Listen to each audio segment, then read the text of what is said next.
Ano kaya ang mangyayari kung magising ka isang umaga at biglang maunawaan na matagal nang naghihintay ang Diyos na tuparin ang mga pangakong nakalaan para sa iyong buhay?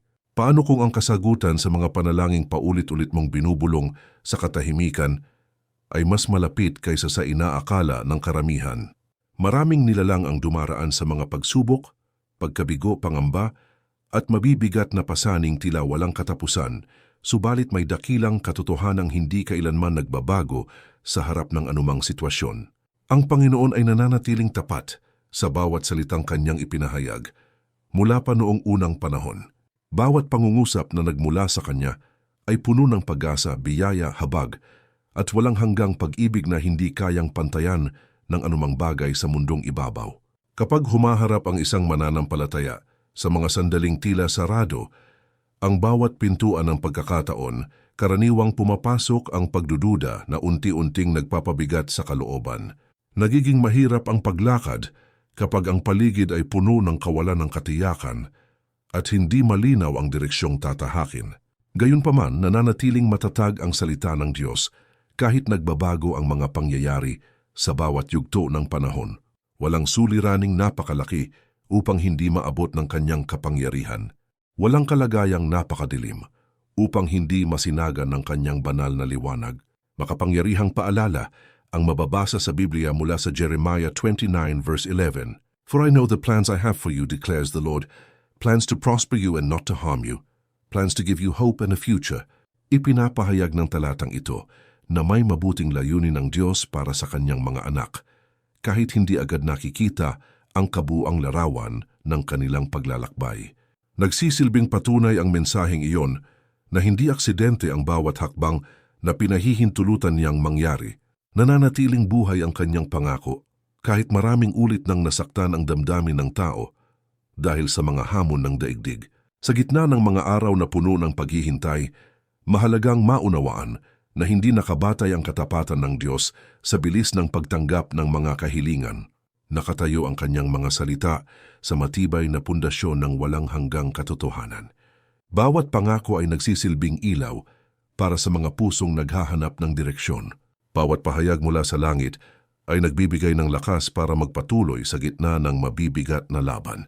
Dahil dito, napakahalagang malaman ang 7 magagandang pangako ng Diyos na maaring magbigay ng bagong sigla, kapanatagan at inspirasyon sa araw-araw na pamumuhay. Habang unti-unting natutuklasan ang mga banal na pangungusap na nakapaloob sa kanyang salita, mas mauunawaan kung gaano kalawak ang kanyang pagmamahal para sa sangkatauhan. Mas lalalim ang pagtitiwala sa kanyang mga plano. Mas titibay ang pananampalataya sa gitna ng anumang pagsubok. Mas magiging malinaw kung bakit hindi kailanman nabibigo ang Diyos sa pagtupad ng kanyang mga ipinangako. Una, hindi ka pababayaan ng Diyos sa anumang kalagayan. Maraming pagkakataon na tila nagiging napakahaba ng paglalakbay kapag sunod-sunod ang mga suliraning dumarating sa isang tao. Nagiging mabigat ang bawat hakbang kapag ang paligid ay puno ng kawalan ng kasiguraduhan at nakalilitong mga pangyayari.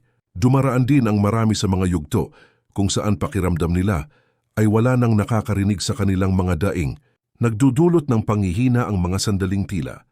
Walang malinaw na direksyong matatanaw sa hinaharap. Gayunman, nananatiling matatag ang isang dakilang pangako na nagmumula mismo sa Panginoon. Makikita sa Biblia ang isang napakagandang pahayag mula sa Deuteronomy 31 verse 6. Be strong and courageous. Do not be afraid or terrified because of them, for the Lord your God goes with you. He will never leave you nor forsake you.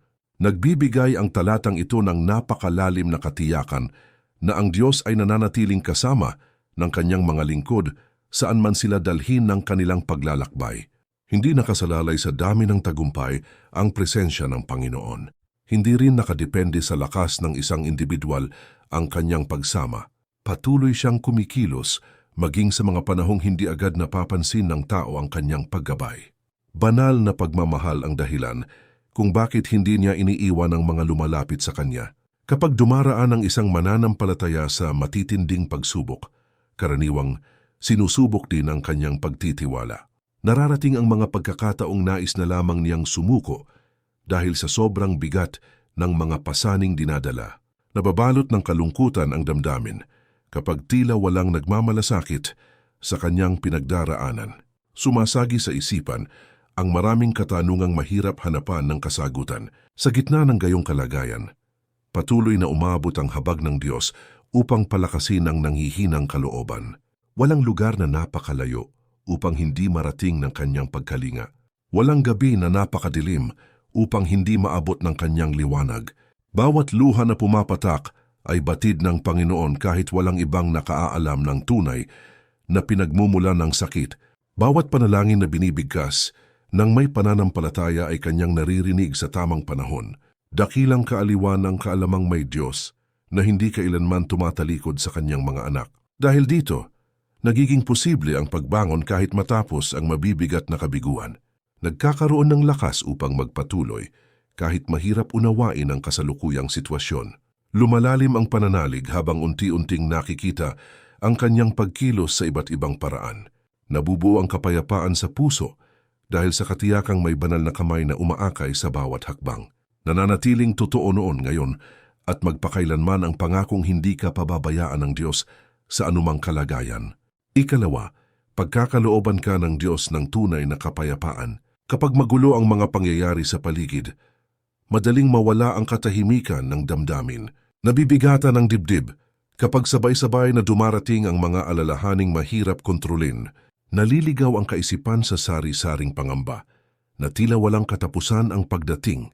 Nawawalan ng gana ang marami dahil sa walang humpay na pagharap sa mga hamon ng pang-araw-araw na pamumuhay.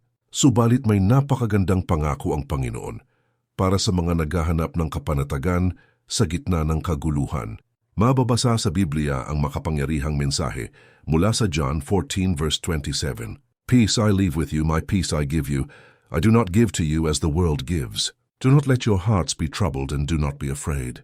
Nagpapahayag ang talatang ito ng isang uri ng kapayapaan na hindi nakukuha sa kayamanan, katanyagan o anumang bagay na matatagpuan sa mundo.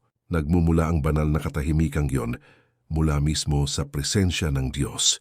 Hindi naapektuhan ng pabago, bagong kalagayan ang biyayang kanyang ipinagkakaloob. Hindi rin nasisira ng mabibigat na pagsubok ang kapanatagang nagmumula sa kanya.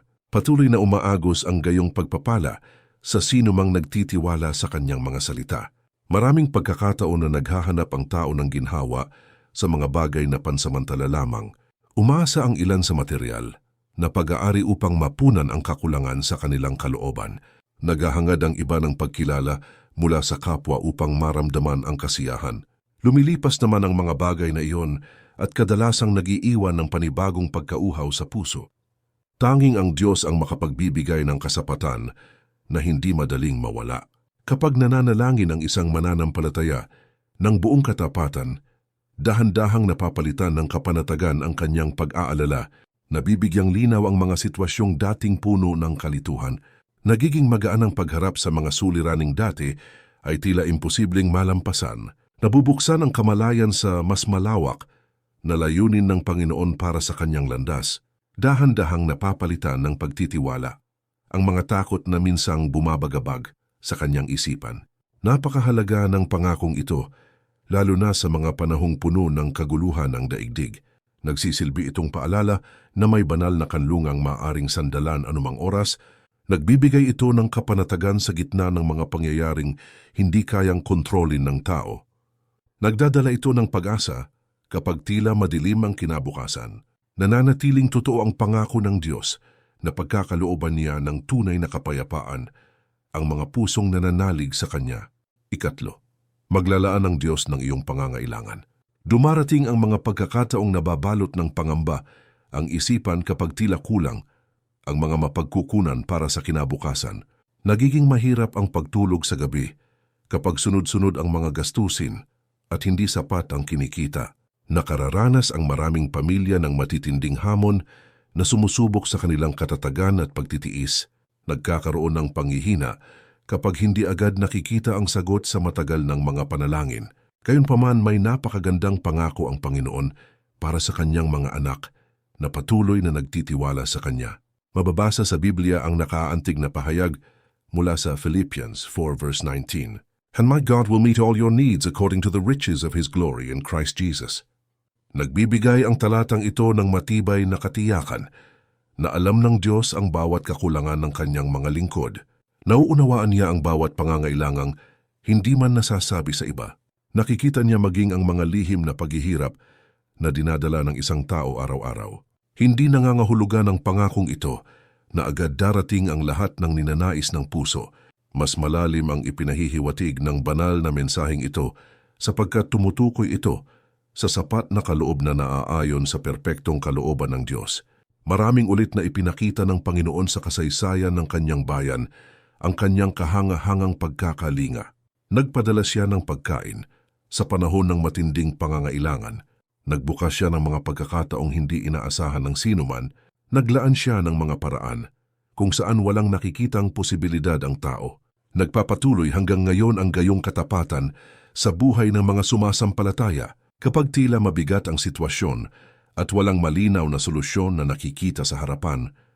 Mahalagang manatiling matatag ang pagtitiwala sa Kanya. Hindi nalilimitahan ng kakulangan ng tao ang kakayahan ng Diyos na maglaan. Hindi rin napipigilan ng mahihirap na kalagayan ang Kanyang makapangyarihang pagkilos. Nananatili siyang dakila at sapat sa bawat panahon. Patuloy siyang gumagawa ng mga paraan na higit pa sa inaasahan ng tao. Napakaraming patutuo ng mga mananampalataya ang nagpapatunay kung paano sila inalalayan ng Panginoon. Sa gitna ng matitinding pagsubok, nakakita sila ng mga bukas na pintuan sa mga panahong tila sarado na ang lahat ng pagkakataon. Nakatanggap sila ng tulong sa mga sandaling hindi nila alam kung saan kukuha ng lakas at pangangailangan. Nasaksihan nila ang kabutihan ng Diyos sa mga paraang hindi nila inaakala. Nananatiling buhay at totoo ang pangakong maglalaan ng Diyos ng iyong pangangailangan ayon sa Kanyang dakilang kalooban. Ika-4, bibigyan ka ng Diyos ng lakas sa panahon ng pagsubok. Hindi may iwasan ng sino man ang pagdaan sa mga yugto ng buhay na puno ng matitinding hamon at mabibigat na laban. Nakararating ang bawat isa sa mga sandaling pakiramdam nila ay ubos na ang kanilang kakayahang magpatuloy. Humaharap ang marami sa mga sitwasyong nagdudulot ng matinding pagod sa damdamin at pagkaparalisa ng loob. Sumasapit ang mga pagkakataong tila napakahirap bumangon dahil sa dami ng problemang kailangang harapin. Sa gitna ng lahat ng iyon, may napakagandang pangako ang Panginoon para sa Kanyang mga anak. Mababasa sa Biblia ang nakapagpapalakas na salita mula sa Isaiah 40 verse 31. But those who hope in the Lord will renew their strength. They will soar on wings like eagles. They will run and not grow weary. They will walk and not be faint. Ipinapahayag ng talatang ito na may kakayahan ng Diyos na magbigay ng panibagong sigla sa mga pusong nanghihina. Hindi nagmumula sa sariling kakayahan ng tao ang lakas na tinutukoy ng kasulatang ito. Nagmumula ang gayong katatagan sa banal na kapangyarihan ng Panginoon. Umaabot ang Kanyang tulong sa mga sandaling wala nang maasahang sandigan ang isang nilalang. Patuloy siyang nagbibigay ng panibagong sigla upang maipagpatuloy ang paglalakbay. Kapag nakararanas ng kabiguan ng isang mananampalataya, madaling madaig ng panghihina ang kanyang damdamin. Nagiging mabagal ang bawat hakbang dahil sa bigat ng mga pasaning kanyang dinadala. Nababalot ng kawalan ng pag-asa ang kanyang kalooban kapag tila wala ng pagbabago sa kanyang kalagayan. Nawawalan ng gana ang marami dahil sa paulit-ulit na pagkadapa sa kanilang mga laban. Subalit hindi doon nagtatapos ang kwento ng isang taong nagtitiwala sa Diyos. Marunong ang Panginoon na bumuo ng panibagong katatagan mula sa mga karanasang puno ng sakit. Nagagamit niya ang bawat pagsubok upang hubugin ang mas matatag na pananampalataya. Nabubuo ang mas malalim na pagtitiwala habang patuloy na nasasaksihan ang kanyang paggabay. Nagiging matatag ang loob habang nakikita ang kanyang pagkilos sa gitna ng mga paghihirap. Unti-unting napapalitan ng katapangan ang mga pangambang dating bumabagabag sa isipan. Napakahalaga ng pangakong ito para sa mga taong pagod na sa kanilang pinagdaraanan. Nagsisilbi itong paalala na hindi kailangang harapin ng mag-isa ang mga laban ng buhay. Nagbibigay ito ng katiyakang may banal na kamay na umaalalay sa bawat hakbang. Nagdadala ito ng panibagong sigla para sa mga pusong nais ng sumuko. Nananatiling totoo ang pangako ng Diyos na bibigyan kanya ng lakas sa panahon ng pagsubok. Ika-5, Patatawarin ka ng Diyos kapag lumapit ka sa Kanya. Isa sa pinakamabigat na pasaning maaaring dalhin ng isang nilalang ay ang bigat ng pagkakasala na matagal nang kinikimkim sa kanyang dibdib. Nagkakaroon ng sugat ang konsensya kapag patuloy na binabalikan ng alaala ang mga maling nagawa sa nakaraan. Nagiging mahirap maranasan ang ganap na kasiyahan kapag nabubuhay ang isang tao na puno ng pagsisisi at pagdadalamhati. Umaabot sa puntong pakiramdam ng ilan ay hindi na sila karapat-dapat tumanggap ng awa mula sa langit. Ngunit may kahangahangang pangako ang Panginoon na nagbibigay ng pag-asa sa mga pusong nagsisisi. Mababasa sa Biblia ang napakagandang pahayag mula sa 1 John 1 verse 9. If we confess our sins, He is faithful and just, and will forgive us our sins and purify us from all unrighteousness. Nagpapakita ang talatang ito ng napakalawak na habag na nagmumula sa puso ng Diyos. Hindi siya tulad ng tao na madaling magkimkim ng galit o magtanim ng sama ng loob. Nananatiling bukas ang kanyang mga bisig para sa sino mang taos-pusong naghahangad ng pagbabago. Handa siyang magbigay ng kapatawaran sa mga lumalapit ng may pagpapakumbaba at katapatan. Maraming tao ang nabubuhay na bihag ng kanilang nakaraang pagkakamali. Patuloy silang inuusig ng mga alaala ng kanilang mga naging desisyon. Nahahadlangan tuloy ang kanilang paglapit sa Diyos dahil sa pakiramdam nilang hindi na sila matatanggap. Nagiging mabigat ang bawat araw dahil sa mga sugat na dala ng kanilang konsensya. Gayunpaman, higit na makapangyarihan ang awa ng Panginoon kaysa sa anumang pagkukulang ng tao. Kapag tunay ang pagsisisi at tapat ang paghingi ng tawad, nagkakaroon ng panibagong simula ang isang buhay. Nabubura ang dating pagkakakulong sa matinding pagdadalamhati. Nagkakaroon ng bagong pagkakataon upang magpatuloy sa mas mabuting landas. Nararating ang kalayaang hindi kayang ibigay ng anumang bagay sa mundong ito. Unti-unting napapalitan ng kagalakan ang dating pasaning matagal nang dinadala. Napakahalaga ng pangakong ito sapagkat ipinapakita nito ang lalim ng pagmamahal ng Diyos para sa sangkatauhan. Nagbibigay ito ng pag-asa sa mga pusong naghahangad ng pagbabagong espiritual. Nagpapatunay ito na walang pagkukulang na napakalaki para sa kanyang habag. Nagpapahayag ito na may bagong simula para sa sinumang taos pusong bumabalik sa kanya. Nananatiling buhay at totoo ang pangako ng Diyos na patatawarin ka niya kapag lumapit ka sa kanya. Ika-6, gagabayan ka ng Diyos sa tamang landas. Maraming pagkakataon na nahaharap ang isang tao sa mahahalagang pasya na maaring makaapekto sa kanyang kinabukasan. Nagiging mahirap pumili kapag magkakaiba ang direksyong nakikita sa harapan at walang katiyakan kung alin ang nararapat tahakin. Nalilito ang marami kapag hindi nila alam kung saan sila dadalhin ng mga pangyayaring nagaganap sa kanilang paligid. Nagdudulot ng pag-aalinlangan ang mga sandaling tila napakaraming tanong, ngunit kakaunti ang malinaw na sagot. Sa gitna ng gayong kalagayan, nagbibigay ang Panginoon ng isang napakagandang pangako para sa kanyang bayan. Mababasa sa Biblia ang kahangahangang pahayag mula sa Proverbs 3 verse 5 and 6. Trust in the Lord with all your heart, and lean not on your own understanding. In all your ways submit to Him, and He will make your path straight. Ipinakikita ng talatang ito na hindi kailangang umasa lamang ang tao sa sarili niyang karunungan. Mas mataas ang kaalaman ng Diyos kaysa sa anumang pangunawa ng sangkatauhan. Batid niya ang kabuuan ng bawat sitwasyon, mula simula hanggang wakas. Nakikita niya ang mga bagay na hindi kayang maabot ng paningin ng tao. Dahil dito, maasahan ang kanyang paggabay sa bawat yugto ng paglalakbay. Kapag inilalapit ng isang mananampalataya ang kanyang mga pasya sa Panginoon, nagkakaroon siya ng mas malinaw na direksyon. Nabibigyang linaw ang mga hakbang na dati ay puno ng pagkalito. Nagiging mas maingat ang pagharap sa mga pagpiling maaaring magdala ng mabuti o masamang bunga. Nababawasan ang pag-aalala dahil alam niyang hindi siya nag-iisa sa kanyang paglalakbay.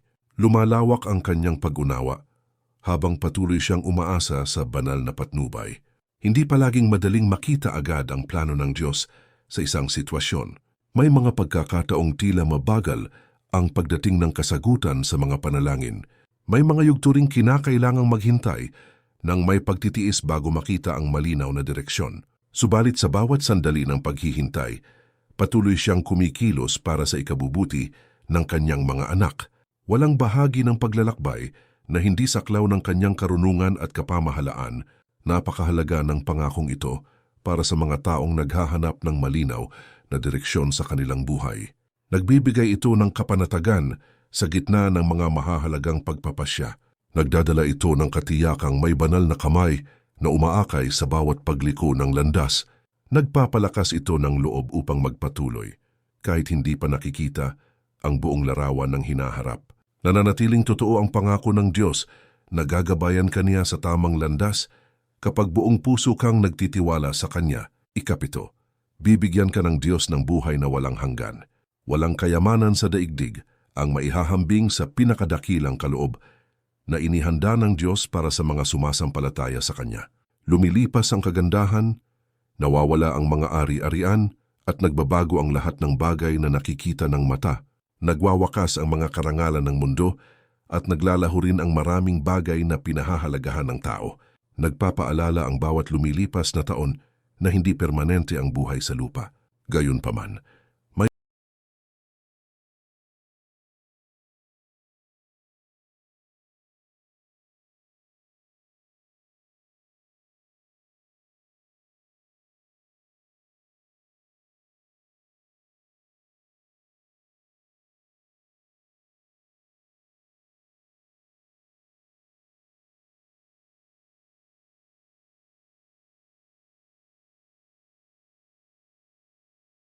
siya ng daan upang makamtan ng tao ang buhay na walang hanggan.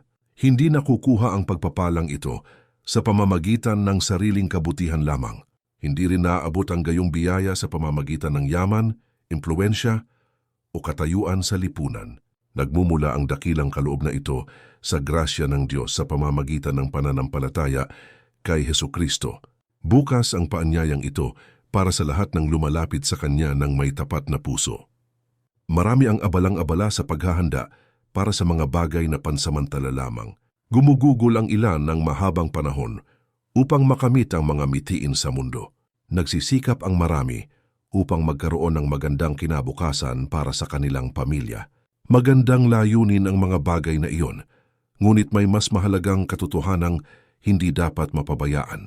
Mas mahalaga ang paghahanda para sa walang hanggang pakikipag-ugnayan sa Diyos. Kapag inilagak ng isang mananampalataya ang kanyang pagtitiwala kay Hesukristo, nagkakaroon siya ng matibay na pag-asa na lampas sa hangganan ng mundong ito.